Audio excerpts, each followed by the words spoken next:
Yo, what's going on YouTube? This your boy Kamen Zero Spike back again once again, and today we're here for Ohsama Sentai King-Ohger episode 7. And we're gonna make this quick because I know I've been gone for a few days, but hey, I'm back, man. I'm back and ready to get these videos cranked out for you weird people. I love y'all though.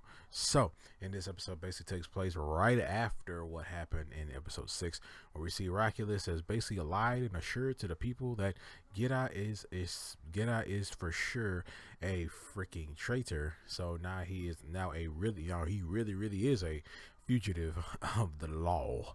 So in this episode we see that the shoe gods have been basically decommissioned after they received a sting from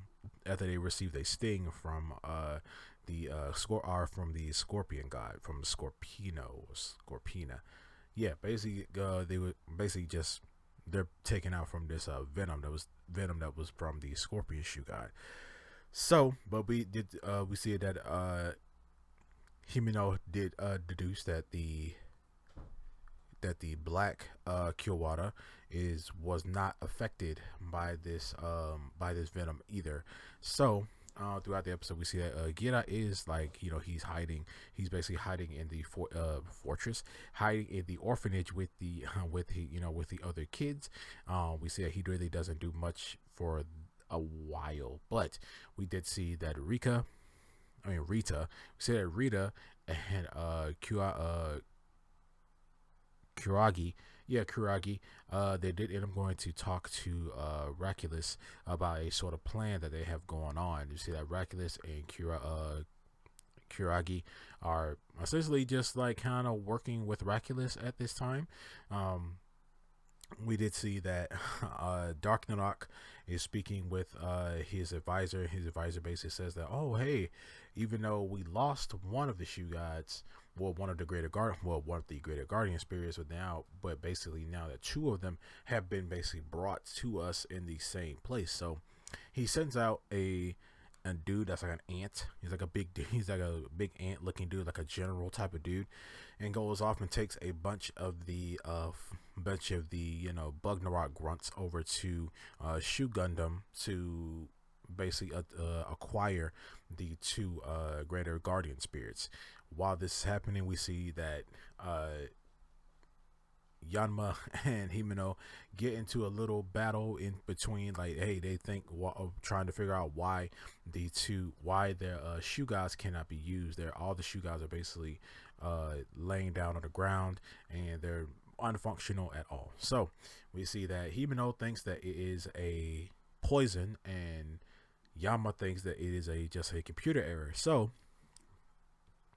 we basically see that their two kingdoms basically go at it to find out to fix the shoe gods first. Who's gonna get them first? Is it gonna be Yanma? Is it gonna be Yama's people, or is it gonna be Himeno's people? So while they're doing that, we see that the ant guy comes up and him and a bunch of the grunts end up eating this stuff and growing to massive size, and they end up going to attack they're going off to attack the city, and they ended up capturing Kyowatta, the big black beetle. They went and gone and captured him. When we see that the scorpion starts to go on a rampage, then trying to go off and attack and get the other one back. Essentially, we see that we find out later on that the scorpion has a crush on on our big black beetle here. So he's running off and attacking.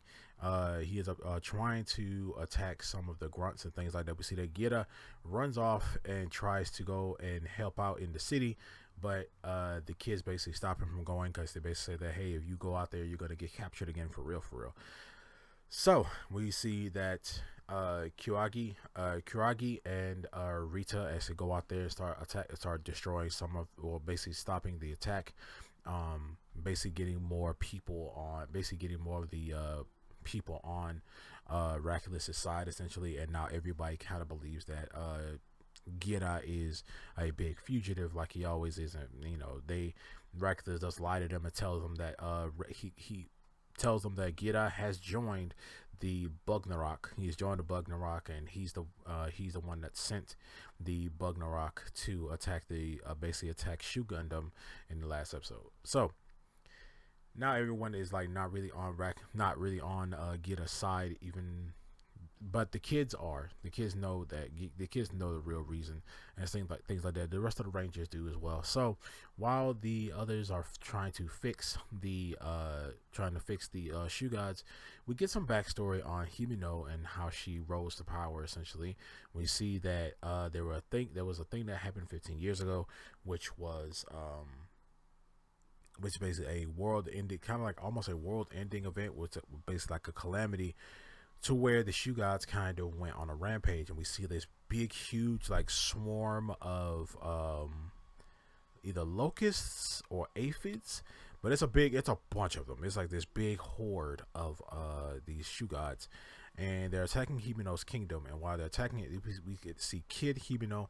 We see her mom and her dad were basically killed, and they were injected with something. They were injected with this venom that ended up killing them. It's this guy in a black coat. This guy in this black attire. Can't see his face or anything like that, but we see that he does end up injecting her parents with this, and they died just about instantly. Matter of fact, this venom moves really fast. So they ended up dying, and we see that Hino does go after him, but he actually grabs onto one of the giant aphid Shoe Gods, and he flies off. So essentially, it's not a royalty thing of why she wants the scorpion. It's a kind of revenge type of thing. She wants to get it to essentially basically take some of its venom to figure out like a antidote for it, or something to fight it, like an antidote, something like that. So something like that happened to her can never happen to anybody else again. And she goes off on Yama when Yama's saying that, hey, that has nothing really like to do with me. She basically tells him that, how can you understand when you've never lost anybody? And he's like, yeah, I don't, because I never even met my parents. I don't even know what my parents look like. So getting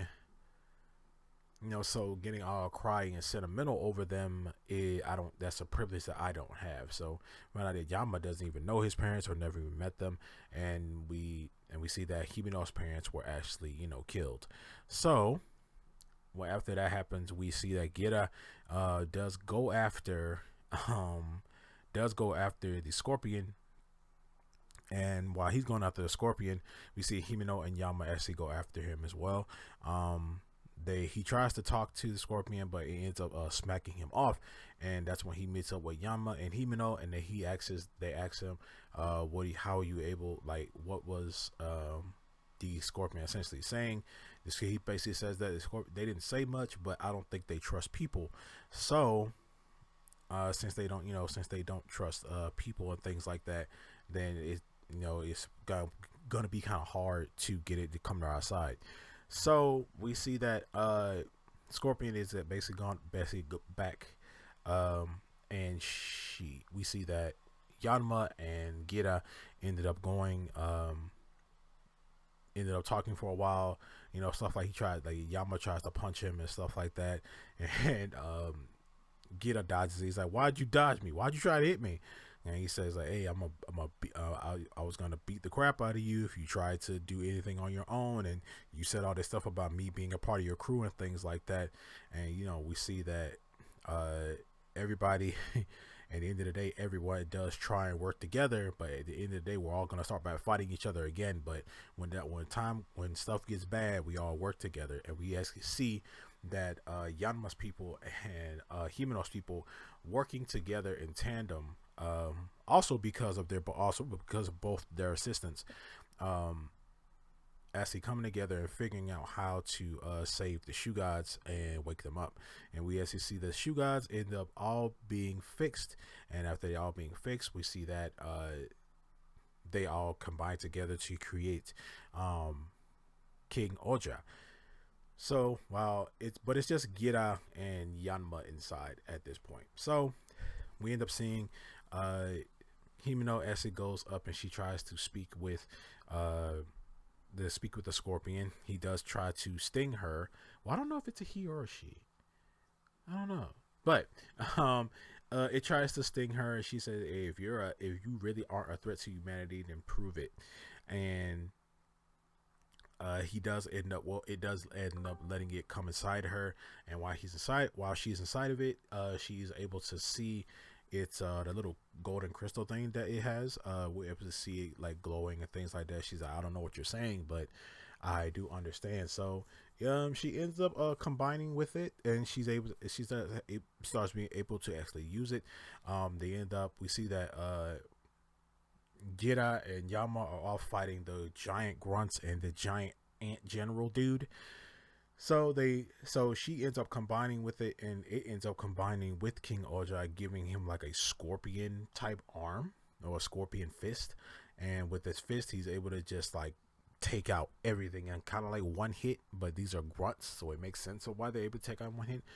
And they ended up completely demolishing the giant ant general dude. They end up taking him out, and after they take him out, well, she ends up calling the scorpion shoe guy Scorpy, and we end up finding out the scorpion has a crush on the beetle, and she says, "Hey, if you help me, then I'll keep your little secret, okay?" So that's essentially another reason why it actually helped them in this fight. And also when we see the scorpion and we end up seeing the greater guardian spirits, we see both of them actually run off with each other into the sunset. And that's when the other two, we see that Gira axes Yanma and Himeno that, "Hey, I guess I'm under arrest now," and they actually pretended to be tired and like, "Oh man, he got away, whatever." So they told him to leave. He runs off. He runs back to the orphanage. He runs in while everyone was asleep, and he turns around and sees that all the kids are being held hostage. And the episode basically ends off right there with Rita and Kyoagi also being there. And Rita tells Gira that, "Hey, Rakulis has called you as a trial of battle. So next episode, we're going to see the brothers fight." And episode basically ends off right there. But one thing I noticed was the Bugnarok, they know Gira by name and things like that. It makes you think that they've actually been around for a very, very, very, very, very long time and actually know his actual name. And we did see the hooded figure that was the one that ended up killing Hibino's parents. If you look very closely, you can see that he did have a red sleeve under his black cloak. So most likely he's from Shu Gundam, but I don't think it could be Raculus. And if it is Raculus, considering he is older than all of them except for Kuragi, because Kuragi is like the the second oldest technically, and he's the oldest, and he's like the one we really don't know that much about. And we see how loyal he is to Raculus, so I wonder how long has that relationship been going. But and he also seems like he's like the one that's like the most loyal to Raculus. But yeah, so it could have been Raculus, or maybe it could have been like one of his retainers or someone before him, because if you go way back then, if you go back to like 14 to 15 years, that's when all that stuff happened. And then for it to be Raculus, it would have to have been maybe late teens Raculus, or maybe someone before him. We don't know for sure yet, because we know it's not like an old man. It's not like an old man, because considering how we saw part of his face, like the chin, jawline, most likely isn't a old man. So yeah, so most likely it is Raculus. I'm thinking it's Raculus, but I'm on the fence of it being Raculus, but also on the fence of it actually being maybe someone before him. And also because that when 15 years ago, we kind of see young Raculus and we see young Gira. So, and most likely here, Gira and the rest of the Rangers are all basically like the same age or close around the same age, except for Kuragi. But I'm going off on a tangent. But other than that, You guys, let me know down in the comment section below what you guys think of this episode of Ohsama Sentai King-Ohger. Make sure to like, share, subscribe, hit that notification bell. And remember, as I always say, stay kenshined.